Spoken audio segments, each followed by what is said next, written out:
Ok.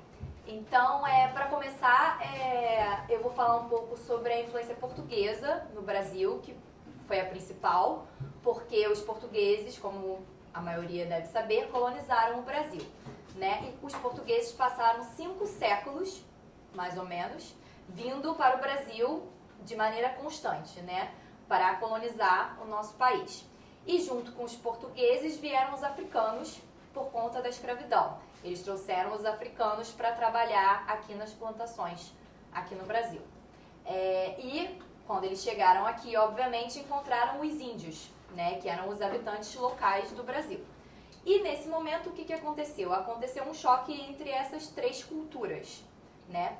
E diferente do que aconteceu, por exemplo, nos Estados Unidos, que também foi um lugar de forte escravidão, lá as pessoas não se misturavam, não existia a miscigenação, que é a mistura entre as raças. Por quê? Porque a cultura americana não permitia que os europeus, no caso, que colonizaram os Estados Unidos, se misturassem com os escravos que chegavam lá.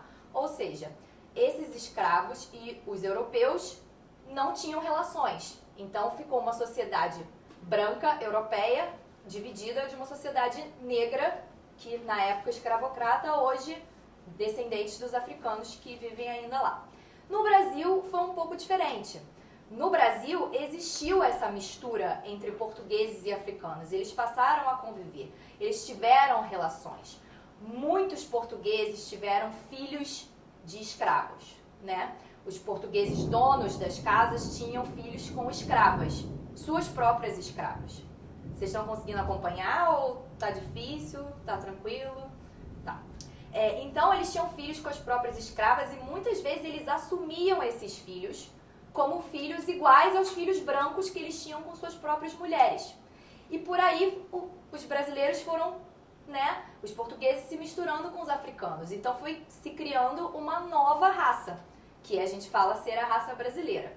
Isso também aconteceu com os índios, mas de uma maneira bem menos do que aconteceu com os africanos, essa mistura. Os portugueses não se misturavam muito com os índios. Na verdade, eles viam os índios como uma população que eles podiam catequizar. Vocês entendem catequizar?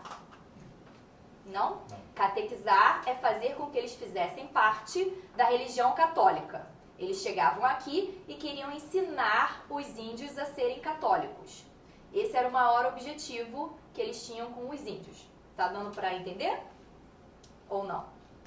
Alguém está com dúvida? Posso continuar então em português? Sim? Então, o que aconteceu foi isso. Os portugueses e os africanos se misturaram.